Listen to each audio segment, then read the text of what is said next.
Yeehaw, hello, and howdy. Thank you for joining us on the Canon Stats podcast, the weekly Arsenal Analytics podcast. I am Scott Willis, and I am joined, as always, by my co-host, Adam Bogey. Adam, I'm in mourning. You know why?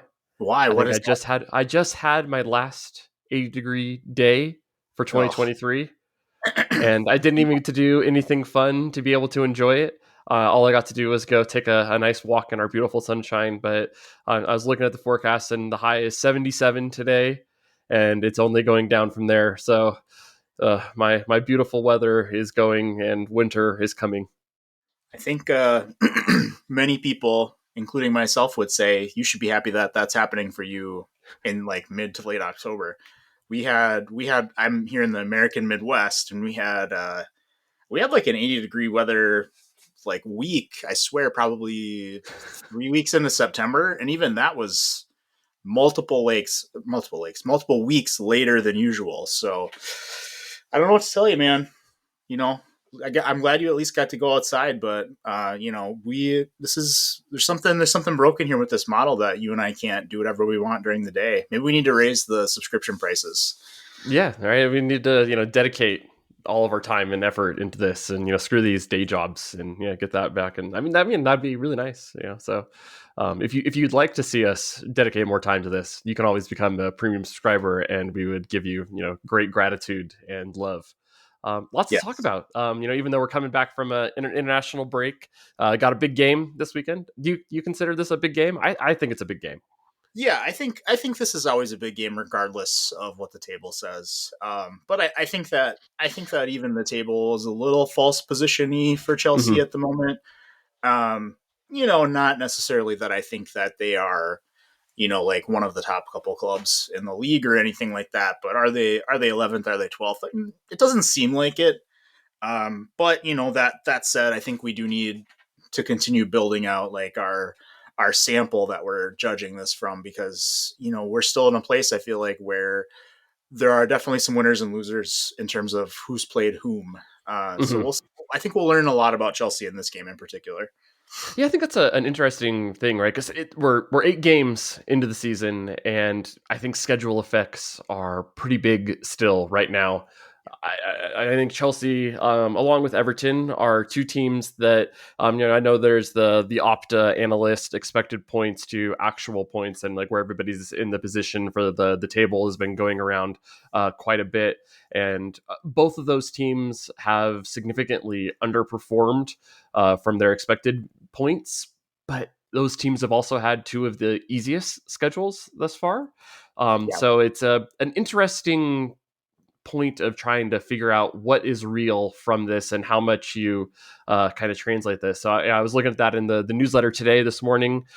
So Chelsea are fourth in expected points. When I look at it just on the stuff that's been going on this season, I have them ranked as fifth. And kind of taking into a few other things, I think they're kind of roughly in that fifth, sixth range. But when I adjust for the strength of the schedule they've played, they're only seventh. So it's a weird spot where I think they're still a good team and certainly better than their position in the table, but maybe not quite as good given they've had a very, very soft schedule. Well, and I guess my thing with Chelsea is that I'm just kind of a little bit flabbergasted and wondering, like, at what point does this weird goal scoring curse like stop? Mhm. Because I think that there was a number, like a big number down the stretch, especially last season, where they were going and like actually putting up solid amounts of XG, but coming out with 0 or 1 almost every time. And that's happened again this season. Nottingham Forest sticks out in particular. If I remember correctly, that was really, really imbalanced. I think they took like 1-0 on the chin in that game. Yeah. Uh, so I think I think the West Ham match was another one that was very similar to that, West where Ham they given up a lot dominated of that game. yeah. West Ham have given up a lot of XG and been punished very little for it. So it's been pretty interesting to see kind of how wild these swings have been. But I think I guess you kind of look across the board, right? Like Nicholas Jackson has struggled to finish very well. Obviously, Mudryk has had his problems. It's like, I'm curious to see this play out for a longer period of time to understand like how much of this is, uh, some kind of weird opposite of a purple patch. How much of it is like a systemic problem at Chelsea where, like it's a bad environment maybe that's reducing confidence, and it's, that's giving all these guys, like it's making them into these like 10th percentile finishers, because we've seen, I wouldn't say that like Werner was an especially great finisher or anything like that, but he was like solidly average Hmm. in Germany, and he had one really good season of finishing, and then he went over there and just was terrible, like really like shambolic at finishing. And it hasn't completely gone away back at Leipzig, but it's better. And then obviously Kai Havertz is another Yep. great example. He was always like right around average, and went there. Actually, even slightly above at Leverkusen. Yeah, and then he just, he goes there and it's a big problem for him again. So um, I'm curious, like, what is the cause of this? Like, did somebody like sacrifice? Isn't like the Red Sox or the Cubs had like a goat curse? Somebody brought a goat into the stadium or something like that. Yeah, I think Like, that's the Cubs that had the curse of the Billy Goat. yes, that's something like that might be going on there. And if I were a really big fan of Chelsea, I would honestly be a little bit worried, that this strength of schedule and this level of underlying success. I mean, as you said in the preview that you put out today, like their radars look really good, uh, Hmm. both offensively and defensively. But this like stretch has been met with so few points because they are going. I mean, I know that they played Liverpool right on opening day. Yep. Um, but like you need to get points from the games that you have to get points from, especially when you're this club that's like, are they fifth through eighth place? Probably. Can they maybe push for fourth? There's a chance, but you got to like them and Everton. Like you should have gotten a lot more points in the stretch, and it could really hurt you down the road. Yeah, I mean, I think Everton has a further to fall there because their problem, if they don't kind of meet up with the expectations later, is they could be threatened with relegation. While Chelsea, it's just missing out on Europe, which is probably still not good for their business model, where Could they're be probably dependent on that. yeah. Yeah, I'm just looking here at their metrics. So yeah, West Ham, that game finished 3-1 in favor of West Ham. The XG was 1.8 to 2.5. So Chelsea pretty bigly underrated there. I think there was a missed penalty, if I remember correctly. Was that Enzo that missed a penalty? I could Oh, be his wrong minutes, with yeah. my memory. And then yeah, Forest was another one. They scored 0 goals from 2.3 expected goals. Yeah, so they lost that one 1-0. Bournemouth was another one where they got held to a 0-0 draw, but created 1.8 expected goals. And then even the Aston Villa loss, which was a one other 1-0, they created 1.3 and weren't able to score from. So just absolutely some bad luck. They have turned it around a little bit, right, with some wins against Fulham and Burnley with 6 goals and from just under 4 expected goals. So maybe they've turned it around, but still a very weird kind of set of numbers there. And I think the other thing that is like they are about to go through an incredibly Bad. Yeah. difficult run. Their run to like mid December is crazy. So they have Arsenal obviously this weekend. They got Brentford. Then they have Tottenham, Manchester City, Newcastle, Brighton, Manchester United. Like that could certainly be a pretty minimal points haul from them, and Could maybe be. a Pochettino's job on the line, right? Yeah, I mean, I guess I was saying the same thing about Potter. Like they couldn't possibly, right? Like they have to give him more time, right? But who knows? Like that's pretty bad. Look, I think they're going to look at September and August and be like, man, we should have been, like in fifth place and fourth place after that run. It's kind of like the inverse of Spurs. It's Mm-hmm. like I think start of season to date, they have not been the 12th best team, but there's a very good chance that, let's say a couple weeks before Christmas, we're saying, maybe they are the 10th best team because they will have dropped off even more. So, or possibly, right? Because I mean, Exactly. some of these games, like I don't expect them to really do a lot against City with the way that team is built and what their strengths and weaknesses are. But like, could they nip Spurs? Could they get something from Newcastle, who, might be down a midfielder for a significant amount of time? You could see that. Yeah. And one of the things that's plagued them is their injuries. So I was looking here at the report before the game today, and it looks like they're still dealing with a couple of key players out. So it looks like Reece James is still a doubt for this match. So that might be a game time type decision. Borja, who started at striker, came back from international duty with apparently a little bit of discomfort. So he might be a doubt. And then, Ben Chilwell is out. So down both fullbacks here. They do have Mal Gusta, right, coming back, or Gusto. Gusto, yeah, Coming. he's suspended. So he'll be coming back. So I guess, what do you see kind of as their lineup here? Do you think it's going to be Gusto on the left, and maybe we'll get Cucurella, and maybe is it Koval and Silva as the kind of the back line? Yeah, I was just looking at who they put out against Burnley. Yeah, I mean, it feels like, I mean, they have been. I feel like they've been starting Disasi quite a bit. Yeah. So Disasi, probably Tiago in the back. I would. I wouldn't be surprised if it was Colwell Cucurella instead of Malo Gusto. Like I don't know that. I know he's had. Think he's had a couple of moments like going forward, but I Hmm. haven't especially ever thought all that crazy much about him. So I I could see them maybe sticking with that back line, but seems like Gallagher is consistently going to get in at Yeah, least it'll probably be the Gallagher, Casado, Enzo midfield, most which likely. looks like a pretty good midfield overall.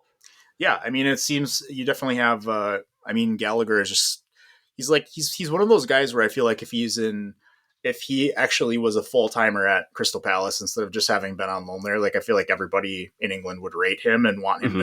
to be at their club. Kind of, we'll call it the Ivan Toney effect. Um, but yeah, I mean, Caicedo and Enzo, there's just a lot of talent and ability there. Regardless of like the moments that they have where we can laugh at them. You know, Caicedo occasionally disastrous this season. But yeah, and then I think it seems like maybe Cole Palmer has one of those wing spots on Yeah, lock these lockdown. days. And then, yeah, Sterling on the other side, who's had a bit of a bounce back, which is Sterling is a guy that I always had a little bit of a soft spot for. I've always liked him, so I I kind of thought, feel a little bit better that he's looking good. Although I hope he has a horrible, horrible performance. yeah, this week bad performance, but I think I always felt like the tales of his demise were greatly exaggerated. If you look at some of his stats from last season for Chelsea, I mean, he was still like 90th something percentile for carrying it into the box and just created a lot of chances, despite them being awful, relatively speaking. So, I mean, and with Broja out, I mean, Nick Jackson, I suppose, would be the nine. So, Yeah, and he's kind of, I mean, he's another one of those guys where I remember like with the Liverpool game, he was getting a lot of praise and, he didn't score, but people were very kind of taken with what I'll call an Eddie and Nketiah style performance. And yeah, but, maybe true to Eddie and Nketiah style, he's also kind of struggled to replicate like that really, really red hot streak that he had second half of last season. So, but it's not a bad lineup. Like I think there's been I agree with. I think you posted it that this. I don't think this is like as much of a given as some hmm people are framing it. Could it be Arsenal's first loss? Like possibly, yeah. I mean, if they're not careful. So just focus a lot on control and hopefully get two good fullback performances like we did against City. yeah. And this is the second match in a row where my metrics, and I think the betting odds, are both have us under 50% for winning this one. So we're still the favorite, compared to City, where City were the favorite, but not the dominating type of favorite that we've seen so far this season. So I think it's still going to be a potentially difficult match for us. And I think that does go into kind of the next section is, how is Arsenal going to line up to be able to kind of do this? I think the back line kind of picks itself. Unless you see any massive changes, I think the only one, maybe, Gabriel coming back from South America, big, in there. So like maybe that one changes. Do you see anything changing? I think it's going to be as expected. I think the only question I have is going to be about the midfield. Is this the Odegaard Rice party game, or is this Havertz sticks in there and we stick Rice at six? I think that either could make sense. Yeah. It's a big enough game that you certainly could justify saying like this is our controlling lineup that we're going to use. Against Yeah, against big City. game away from home, those kinds of things. And Arteta, I mean, he kind of showed his some of his like ideals a little bit. I think last week, 2 weeks ago. There's my dog. 2 weeks ago, with City, where he did clearly like what am I going for? Emphasize kind of that more control versus the stronger like attacking dynamism, throwing Rice, Jorginho, and Odegaard out there. So wouldn't surprise me if it was that midfield, but with Party instead of Jorginho. Yeah, I think that's probably the way I'm leaning right now. The one thing that's kind of creeping into there is, do we see him go back to Party at right back? Do we see anything like that to bring back some of our early starts to try to squeeze all three of his players in there, so we don't have to make the choice of is it either Party or Havertz or Rice, but to try to squeeze all three in there. But then that would be like, all right, what do we change on the left hand side? Because I don't think you do Party and Zinchenko in this match Yeah, together. I think I mean, having had a lot of time to think about it back at the beginning of the season, I feel like I agree with this idea that Zinchenko and Gabriel are kind of like a little bit of a tandem and a package deal, and Party is kind of the opposite of that package, where he's your inverted right back when you don't have an inverted left back. So I think either or, rather than both, like you. But yeah, I mean, I guess I struggle to find a truly like droppable player in the back right now. Yeah. I would definitely not. Could it happen? Sure, but I would not agree with changing the back four at this stage. And I would say, if you want to argue anyone is droppable in the lineup, I mean, it's more the midfield. It's Hmm. Saka has been great. I think Jesus has been very good. Martinelli, obviously, game-winning goal against City, so I wouldn't look at dropping any of those guys. Odegaard and Havertz, they're probably the two like least impressive players who are regular starters in the 11 right now. Yeah, I think that's a pretty fair way to do it. And I think that then also goes into the front line now, where I think if everybody's healthy, we know who the lineup is, but it is the question of is everybody healthy? I think the big one right now is Saka coming back. He did get the 2 weeks off, or which is really nice. So hopefully he can come back from his injury. I don't expect Arteta, and he didn't give us anything coming in from his press conference about what it is, and I did not expect him to actually give anything. I don't know if you had to feel for right now, is Saka ready coming back? Yeah, Yeah, I think so too. yeah. So I think this might be our first time we get to see the full real front line together. I think outside of what we saw, like 12 minutes of it. Yeah, and I put in one of my pieces recently. I think is the Odegaard piece that Martinelli, Saka, Jesus front line started the first 14 Premier League games last season before the World Cup. Obviously, I think many people would count that probably the first 19 overall, give or take, as the best Arsenal stretch of last season, like pretty significantly, right? So, Yep. um, now here we are. This is game number 9 in league play, and This this is is the not game 9 of the league. Yes. yeah. So this will be game 1 that we see them together, and that's including 2 group stage games where I think, if healthy, all 3 of them do start. So that's exciting to me. I mean, as much love as I have for Trossard and as much love as I have for Nketiah, like I want the meat and potatoes of this team to be that front 3, and the other guys are fill-ins. That's when I think Arsenal's at its best. So that's what I'm hoping for. I know that there's been a little bit of caterwauling about how much Nketiah has played already this season. But I wouldn't exactly say like Arteta is choosing him for a tactical advantage. I think it's just because half the time it's Jesus is out and half the time it's Martinelli is out, and then some of the time it's 2 of those guys are out, Saka's out. So yeah, I'm excited. I'm excited to see those 3 together because that's a really formidable group, and it just very much feels like I think some of Arteta's like commentary about number 9s Yeah, there was some good quotes from the press conference today. So I have it here. So it says, I think having players with different qualities gives you different options, and it's always related to the opponent, what behaviors they have, and what other players you have around the number nine. If you have midfielders as wingers wanting the ball to feet, a nine that wants to come to feet, attacking midfielders that are holding midfielders, you don't have any threat.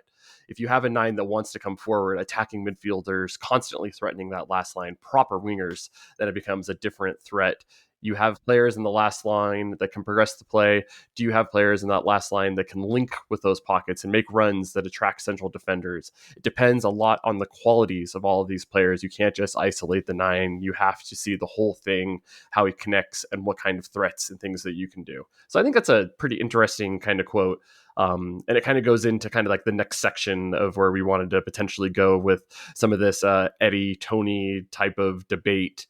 To me, this sounds like him saying he wants as many options as possible. So, like, I don't think he's throwing completely cold water on any sort of Tony speculation, but also that I think he's trying to look at it not just from a perspective of the nine. It's a holistic picture of what he wants to be able to do to bring in the other players that we have. I mean, it feels like an extension of the kind of the squad building principles that have been used in all the other positions, right? I mean, Urian Timber comes in and he's not, he plays right center back at the club where he is, initially acquired from. And all of his appearances in Arsenal have been two different positions. He's got Thomas Partey who plays, DM, and he's molding him into a right back part time. Ben White acquired as a center back, and now he's a right back. Zinchenko's a left back who basically is a midfielder. I think it seems to just really speak to this idea that Gabriel Jesus is like such a good example of, which is like, yeah, on the team sheet, he wears number 9.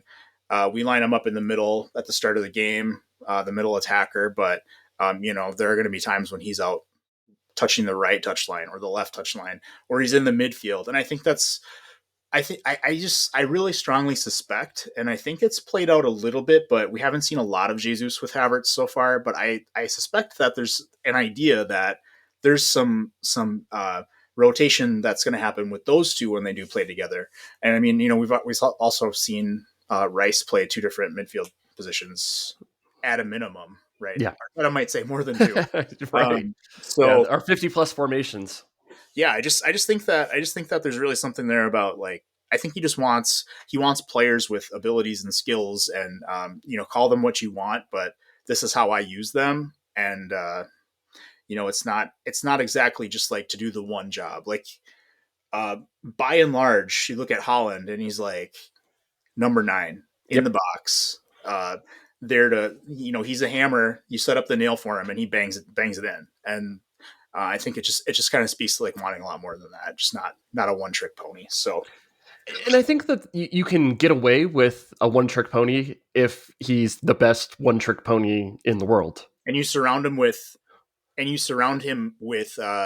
I don't know what you say, like cowboys who all fit into the abilities that the pony does. Like, if you've got one of the best goal scorers in the world, like, what do you surround him with?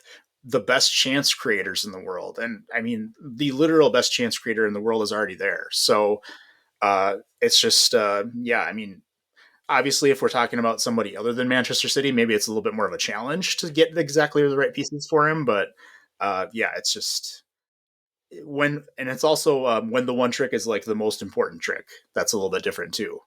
Absolutely. I know we've had that conversation with Tony where, maybe we consider his trick to be a little bit different. And he's Mhm. not a one trick guy by any means, but he does have some things that I think make it are his biggest distinguishing features. And they're not being a prolific open play goal scorer. Yeah. Would it surprise you if I've been called not normal? Because I brought this on myself again, talking about Tony and Eddie, just really kind of thinking through, because I don't know, maybe I am weird here, where I did a little bit of kind of like probabilistic kind of thinking. It's like, in trying to put a chance on how much I think Toney is better than Eddie Nketiah. And, I came to kind of like the 60 to 70%. And I got a lot of people telling me, no, it's 100% that we're better than. And I just really struggle to come to that level of certainty right here. So I don't know. You did respond a little bit, so I want to give you a chance to also take on some of this heat from is he 100% better? I think it's just like a paradigm that Yeah. a lot of people aren't necessarily equipped to view things through. The reality is that even in seemingly given situations, the reality is that that's not 100%. Like, Yeah. I don't know. I'm just trying to think of a ridiculous one. Like, take Holland and put him on Luton Town. You'd be like, oh, 100% he's better there. Well, I mean, it's not 100, is it? So I think people are getting a little too hung up on that whole number thing. But I mean, yeah, I mean, to me, is Ivan Toney better than any kid? I think he is. Mhm. And again, I think so too, right? Like Yeah, 60 to 70 means you think he is too, but people see that 30 to 40 and they're like, what's wrong with you? Because for most people it's either yes or no. Um, but yeah, I mean, I wouldn't say it's 100 either. I certainly think that you take a player out of a position where, as you I thought very convincingly argued, he has a whole team and system built to match his strengths, and you ask him to play, let's say, more of a Gabriel Jesus style number nine. um, you know, I don't really understand, to be honest, this idea that he's a plug and play fit for Arsenal's like current attack. Like, I don't see him post up, in the box and bring players into the play from there when I Mhm. watch this film. Like, I don't see him do that. I see him make creative plays, yes, but he's 2/3 of the way up the pitch, and his creative play is a ball in behind. That's Yeah. that's what he does. Like, that's his creative skill, and that's also why his pass percentage is so low. Is because he's got a very aggressive like style of creation. He's gonna pass it either way, and it's either gonna look brilliant or it's gonna look really bad. And that's why he's like 59% or something as a passer. So yeah, I think you take those skills and you put them in a system that is not. I mean, Arsenal are not playing direct. I mean, Raya can hit him with that free kick clearly, Mhm. but our club's going to defend Arsenal the same way that they defend Brentford. No, it's going to be completely different. So Yeah, I think one of the things that really stuck out to me, so watching the clips that you had, watching on Arsenal Vision, they did a scouting video on him just recently. And one of the things that just does not show up is a lot of moments that I would recognize as teams playing in a similar style to what they do against Arsenal. So there, you don't see the low blocks with no, 7, 8, 9 players behind the ball. And his movement and how he deals with that. So I know one of the things that also kind of came up in both of us kind of doing our analysis is that when Brentford has had those type of situations where they have had more of the ball and they've had to adjust, his numbers just reflect that it's not quite at the same level as what it is. And this isn't to say that it's impossible for him to do it, right? Because he'd be moving to a team that has a lot better players around him. Like, mm-hmm. how do you adjust for that? It's hard. You can't say it with a lot of certainty, but it's also not fully certain that he would fit perfectly into that. I looked back at his numbers at the championship with Brentford when they had a little bit more of a possession type game, and yeah, his numbers were good, but they weren't like they didn't scream out to me elite. To be able to do it, I looked kind of at what Ollie Watkins did the season before, and I came across a lot more impressed with Ollie Watkins than I did kind of looking at Ivan Toney. Everybody kind of points to the high level numbers, the goals scored actually even the sets because I think he had 40 combined in the championship. But Yeah, again, it's again padded a lot with the penalties. He's a 20 goal scorer, but it's only 14 from non-penalty. And then even then, over the last 2 years, his open play goals have only been 12 over 2 seasons, and like that's just not great. Like Eddie Nketiah is up there with that on his open play goals coming in there, and like it's just. I think then the other side of that is how good is actually Eddie Nketiah. I'm still not fully certain on that right now. I want to doubt him. I've been accused of being an Eddie Nketiah hater, but I think I come in with a pretty. I'm trying to come in with a pretty open mind on him. I've had doubts, and every time I do that, he seems to rise to the occasion with Yeah. what he's able to do. I had major questions if he could be the backup player, and I think that he's kind of answered them. That yeah, he seems to be a solid backup for Arsenal. Like obviously, he's not a starter quality for a team that wants to be a title challenger, but can he provide enough to do that? And then you start getting into, I think, the even more and harder question of is it worth the money to be able to try to bring in a Toney? So there'll be more on this, but I don't Well, think it's worth it. it there are so many layers to the idea, to the conversation that this whole thing is built on, and I'm glad that part of it for you is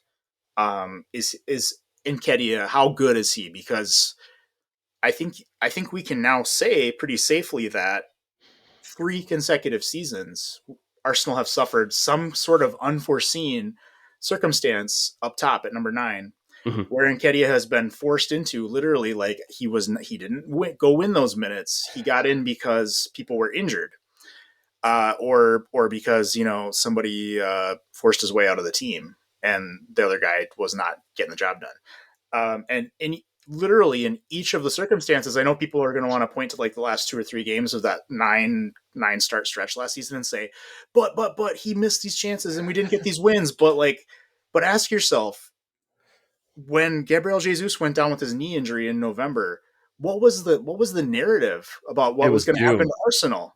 It was Doomed. over. I literally saw people saying Arsenal will be outside of sixth by the time Gabriel Jesus comes back. Did that happen?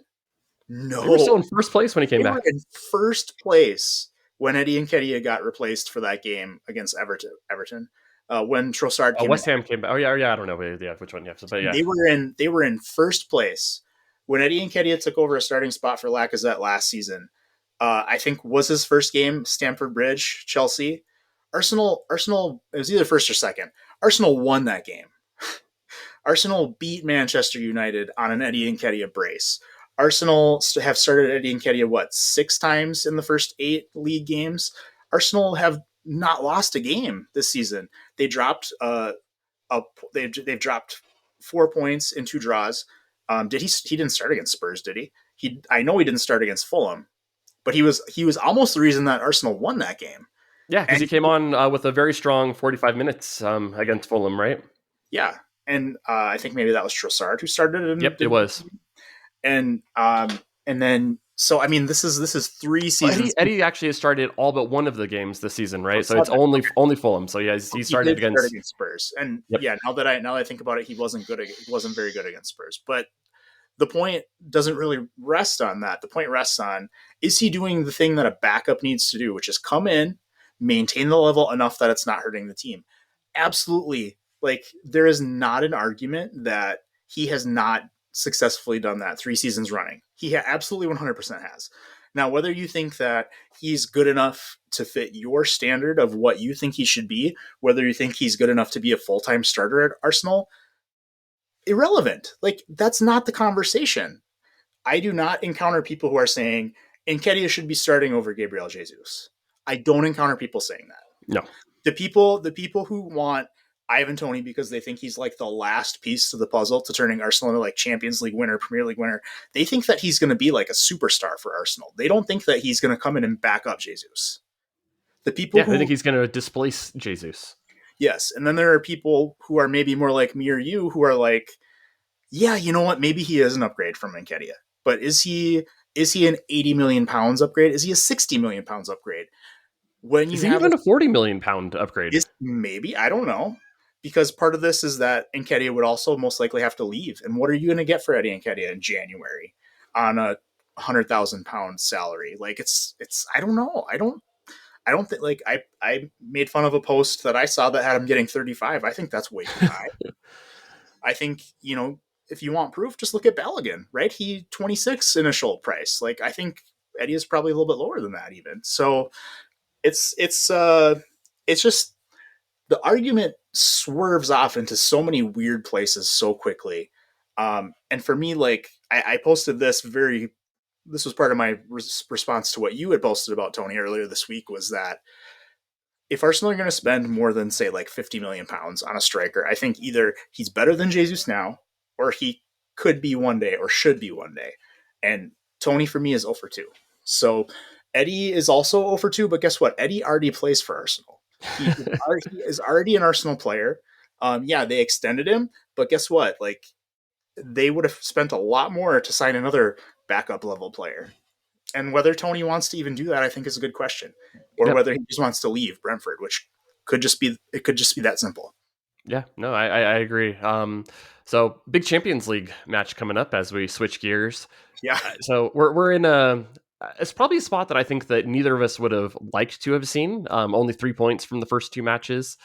So this makes this match coming up. So we're going away to Sevilla Yes. here on Tuesday.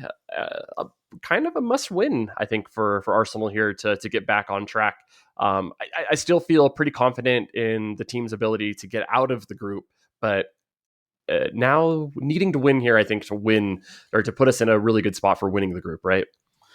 Yeah, I mean, so the next two games will both be against Sevilla, and one thing that Arsenal are fortunate to have going in their favor right now is that nobody else is really controlling like the performances in this group. It's been pretty muddled so far. Sevilla have drawn against both Lens and PSV.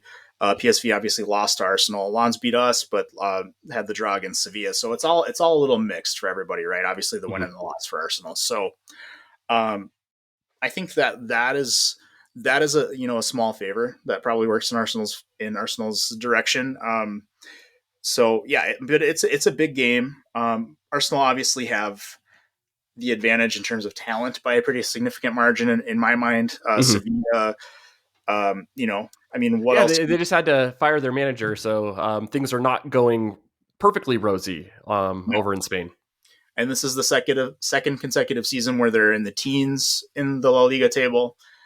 This is not like a false position after 4 games, like Lens being in 15th in France. This is like a long term thing that's been going on for a while. They went through 3 managers, or they've gone through 3 managers since the beginning of last year. So it's not a very high level of talent. They haven't done a great job of really recruiting since they've let some of their guys like Jules Koundé go. Diego Carlos left that season too.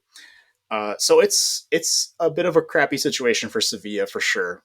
Both of their next two Champions League games here on the 24th, and then they'll come back to London on November 6th, 8th. And that's tough for them because they also have a couple league games in there. They play Real Madrid this weekend, so I don't think it's going to be super easy for them. It's going to be a lot like Lonzo. The fans are going to be really hyped for it. It's one of their biggest games of the season. And just mentally prepare. It's going to be Arsenal starting 11. It's not going to be rotated, so just deal with it. Yep, yeah, I think that's a good spot to end it. I think a real good, big moment for Arsenal. Hopefully, I was looking at this, and I think there's been a lot of kind of the hand wringing about the attack, and I think that this is kind of the run for Arsenal where we can hopefully start to see if this is a real problem or if this is something that just actually having the players back solves. So I think Yeah, yeah, if we feel like we're right at the cusp of being able to kind of like answer some of the questions that we have with the sample size getting bigger. yeah, and sometimes I mean, people don't like to simplify things very much these days, but sometimes it is as simple as like Arsenal haven't had a single full strength game all freaking season. Like, what you expect them to come out and win every game 4-0, 3 like when they've got multiple starters injured every game? Like the injury luck for Arsenal has been inarguably terrible, like Hmm. really, really bad. Bukayo Saka finally missed a game. Like, how bad of injury luck does Arsenal need to be having for that to happen?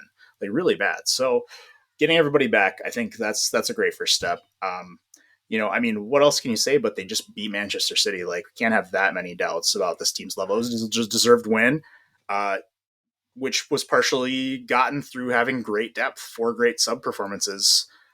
So yeah, I mean, I think there's just a lot of good going on, and hopefully after Sevilla, we don't have people ready to pack it in. Yeah, and hopefully, yeah, we got a good performance this weekend, get a good midweek performance, and then when we talk again next week, the mood around Arsenal, which is still weird, right? Because like we're tied for top of the table, we just beat our biggest title rival. Things are still a little on edge. Social media So really values style points a lot. yeah. I mean, it's the things that get people riled up that go. And you know what? To be fair, I can't say I'm blameless, right? Because I pick at the Eddie Tony thing and get people riled up too. So Adam, yeah, great. I hope you enjoy your weekend. Are you gonna be able to go to the Midwest meetup for Arsenal? Or are you? Yeah, I think I should be making an appearance there. So we'll see. I'm not sure which part I'll be at, but still trying to figure that out. So yeah, Keep an eye hopefully out you for me. yeah, have good fun at that.